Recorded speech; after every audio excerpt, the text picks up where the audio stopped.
अभिषेक जी, बरेली राधे राधे महाराज। राधा वल्लभ श्री हरिवंश महाराज जी आपके चरणों में कोटि कोटि प्रणाम। महाराज श्री जी के द्वारा मुझे पुलिस सेवा करने का सौभाग्य प्राप्त हुआ है और मैं पिछले 1 वर्ष से आपका सत्संग और राधा नाम का जप करता हूँ। लेकिन भगवान को न मानने वाले किसी व्यक्ति ने मुझसे पूछा कि जब भगवान के लिए संपूर्ण पृथ्वी एक समान है तो केवल भारत में ही क्यों अवतार लेते हैं प्रभु? भगवान संपूर्ण सृष्टि की रचना करके समूहम सर्वभूतेषु सबके अंदर विराजमान, लेकिन भक्तों के हृदय में क्यों प्रकाशित हो जाते हैं? सबके हृदय में क्यों नहीं प्रकाशित होते हैं? तो सबके सकल जीव जन दीन दुखारी, सबके हृदय में भगवान है। सबके हृदय अछत विकारी, सकल जीव जग दीन दुखारी, वर्णन आया ना। लेकिन भक्तों के हृदय में भगवान प्रकाशित होते क्यों? क्योंकि उन्होंने अपने हृदय को भक्ति के द्वारा मार्जन करके, अविद्या का नाश करके भगवान को प्रकाशित कर लिया। ऐसे ही सर्वत्र ब्रह्म ऋषि विराजमान नहीं है। भारत भूमि ब्रह्म ऋषियों की है, महान भागवतों की है, धर्मनिष्ठों की है, तपस्वियों की भूमि है, सतियों की भूमि है, बेविचारियों की भूमि नहीं। इसीलिए भगवान यहाँ अवतार लेते हैं। जैसे भक्त का हृदय संपूर्ण दोषों से रहित होकर भगवदाकार होता है तो भगवान प्रकाशित हो जाते हैं। ऐसे इस भूमि में ब्रह्म ऋषियों का प्रताप, महाभागवतों का प्रताप, जगत पिता को पुत्र बनाकर अपने घर में अवतरित कराने की सामर्थ्य जिस महान भक्ति में, ऐसे महान भक्त जो उस ब्रह्म को अपने मैं में स्थित कर एकाकार है, मैं ब्रह्म हूं, ऐसे ब्रह्म ऋषियों की ये भूमि है। इसलिए भारत पे अवतार लेते हैं। जहां गंगा और यमुना, सती और यतियों की धूम मची है वो भारत भूमि है, व्यभिचारियों की भूमि नहीं है।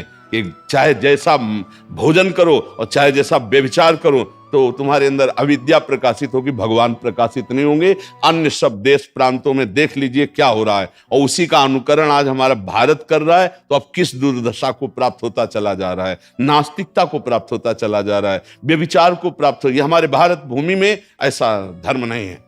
ये विदेश से आया हुआ जो संस्कार है वो हमारे देशवासियों को भ्रष्ट कर रहा है। हमारा देश इसीलिए महान है कि ये सतियों का देश है, यतियों का देश है। ये परम पावन गंगा यमुना का, कहां की नदी ऐसी है जिसको भगवत भाव से देखा जाए, जिसके आचमन अवगाहन मात्र से समस्त पाप नष्ट हो जाएं? कहां की रज ऐसी है जहां की स्पर्श की याचना बड़े बड़े ब्रह्म ऋषि करते हैं? ये वृंदावन धाम, अवध धाम, काशी धाम, द्वारिका, ये कैसे महान मान ये है कहीं? इसलिए भारत भूमि ऋषियों की भूमि है, यतियों की भूमि है, महाभागवतों की भूमि है। इसलिए भगवान यहां अवतार लेते हैं। समझ पा रहे हो किसका प्रश्न है? हाँ, समझ पा रहे हो आप? हाँ, ये आज जो हो रहा है हमारे भारत भूमि का लक्षण नहीं है। ये बाल अवस्था से लेकर व्यभिचार जो प्रारंभ हो जाता है, गर्लफ्रेंड बॉयफ्रेंड, ये लिव इन रिलेशन, ये गंदी बातें हमारे देश की नहीं है। ये हम दूसरे देशों का अनुकरण कर रहे हैं। दूसरे देश वाले हमारे देश का अनुकरण करना चाहते हैं। आप समझिए, दूसरे आते हैं ना तो चोटी रखाते हैं, धोती पहनते हैं, कंठी बांधते हैं, माला हाथ में लेते हैं, और हम भारत भूमि है, ये धर्म का देश है। ऐसा नहीं है कि यहाँ क्यों भगवान अवतार लेते हैं, वो तो उनकी नास्तिकता देख रही। तुम्हें खुला नहीं दिखाई दे रही? यहाँ की भूमि का प्रताप नहीं दिखाई दे रहा है? जहाँ की रज, जहाँ का जल, जहाँ की वायु महान पावन है। हमारे देश का जैसा कहाँ देश हो? अपने पातिव्रत धर्म से यमराज की भी बुद्धि को चकरा दिया। ऐसी सतियां अपने पातिव्रत धर्म से ब्रह्मा विष्णु महेश को 6-6 महीने का बालक बना दिया। ऐसी सतियां अपने यति धर्म से ब्रह्माकार वृत्ति, भगवदाकार वृत्ति, ये कहां मिलेगी आपको? स्वर्ग और नरक से ज्यादा कहीं वर्णन नहीं है बाहर। तो स्वर्ग और नरक से ज्यादा नहीं, जीवन मुक्त अवस्था, भगवान को अधीन करने वाला प्रेम, ये भारत भूमि में विराजमान। इसीलिए भगवान यहाँ अवतार लेते हैं। सर्वत्र समूहम सर्वभूतेषु, उस कोई ऐसा कण नहीं जिसमें हमारे भगवान न विराजमान हो। चाहे कोई भी देश हो, कोई भी देश हो, कोई जड़ चैतन्य हो, भगवान स्वयं बने हैं। वासुदेवा स्वरमिति, सब कुछ वासुदेव ही है। वासना वासुदेवस्य वासितम भुवनत्रयम् सर्वभूत निवासोऽस्मि वासुदेव नमोस्तुते। पर साधना और आराधना के द्वारा उनको प्रकट किया जाता है। ये साधना और आराधना से परम पावन भूमि भारत है। ये कोई साधारण नहीं है, ये कर्म क्षेत्र है, ये महान धर्म क्षेत्र है, ये प्रेम क्षेत्र है, ये ज्ञान क्षेत्र है। ऐसा कहीं आपको त्रिभुवन में नहीं मिलेगा, ब्रह्मलोक में भी ऐसा नहीं मिलेगा। जो महाभागवत जन ब्रह्म प्राप्त महापुरुष है उनको ब्रह्मा भी नमस्कार करते हैं। ये वो देश है। आप समझ पा रहे हो? हाँ, ऐसे कभी अपने देश को इस भाव में न देखे। नहीं महाराज जी, नास्तिक लोग कहते हैं ऐसा, मतलब हम नहीं। हाँ, नाम को उनसे परिचय नहीं है, क्योंकि यहाँ जो आएगा वो नास्तिक तो आएगा नहीं, भगवान का कृपा पात्र आएगा। ऐसा नहीं, हमारे भगवान व्यास देव जी ने महाभारत में लिखा है, भारत देश में जन्म होना महान शुभ और भाग्य का प्रतीक है। मानव देह प्राप्त करके मोक्ष पदवी प्राप्त करना, प्रेम प्राप्त करना, ये यही लक्ष्य है, बाहर लक्ष्य नहीं है। बाहर तो पशुता का ज्यादा प्रचार प्रसार है, पशुता ही पशुता। हाँ, अभक्ष पदार्थ, उनका आहार ही मांस है, उनका जीवन ही व्यभिचार और भोग है, कहीं योग का नाम नहीं है। और यहाँ गृहस्थ से लेकर विरक्त तक सब योग मार्ग का अनुसरण करने वाले थे, कुछ है और आगे भी रहेंगे। कुछ जो बाहरी हवा में आ चुके हैं, उनके वेशभूषा बदल गई, उनके आचरण बदल गए हैं। ना कौन सा ऐसा देश है जहां ब्रह्मचर्य जाना जाता हो? ब्रह्मचर्य किसे कहते?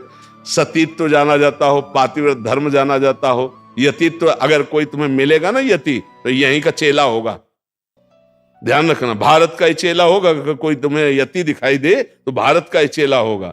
दुर्भाग्य है कि अपने देश के महानता को न जानकर हम दूसरे का अनुसरण करते हैं। ये दूसरे का अनुसरण, हमारा देश जो है, हाँ, भगवान का परम पावन देश है। भगवान सर्वत्र हैं। अब आप विचार करके देखिए, भगवान सर्वत्र हैं, सब में हैं। आप यहाँ क्यों आए हैं? जो हम में भगवान है वो आप में है, सब में। आप यहाँ क्यों आए हैं?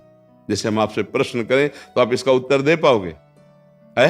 हाँ, तो इसीलिए समझ नहीं तो आप सीधे उत्तर दे सकते हो कि जो हम नहीं कर पाए वो आप कर लिए हो, इसलिए मैं आया हूं आपसे मिलने। जहां मैं फिसल गया हूं आप खड़े हो, इसलिए मिलने आया हूं। जो करना चाहे वो आपने कर लिया, इसलिए आपके दर्शन करने आया हूं। जो करना चाहे वो मैंने नहीं किया, इसलिए मुझे पश्चाताप हो, वही पुनः करना चाहता हूं। साफ बात है। पांचभूत जो यहाँ है वो वहां है, अविनाशी जो यहाँ है वो वहां है। कोई इतना अंतर नहीं है। बस अंतर इतना है, आपने अंतर में फंस लिए, हम निरंतर में आ गए। अंतर रहित होकर उसका निरंतर चिंतन, उसी बात को समझने आए हो, देखने आए हो। समझ रहे हो ना? तो ऐसे ये भारत देश निरंतर भगवत स्पर्श से संपन्न है। कोई ऐसा कोना नहीं जहां भगवत प्रेमी महात्मा न रहता हो, भगवत बोध। आज भी भले दंभ और पाखंड का तांडव हो रहा है, लेकिन उनके बीच में सत्य तो विराजमान है ही। अगर सत्य नोट ना होता तो नकली नोट ना बनता। अगर नकली बना है तो उसका असली कहीं है, खोजो, असली प्राप्त हो जाएगा। तो बस बात ये समझनी, एक महात्मा जहां विराजमान होता है, योजनों की भूमि परम पावन हो जाती है, बंदनी हो जाती है। यहाँ तो गली गली महात्मा है। दृष्टि हो तो हमारी दृष्टि में यदि दंभ और पाखंड का चश्मा है तो हमें सब जगह दंभ पाखंड दिखाई देगा। अगर सत्य का चश्मा है तो सब जगह सत्य विराजमान, ये अनुभव में आएगा।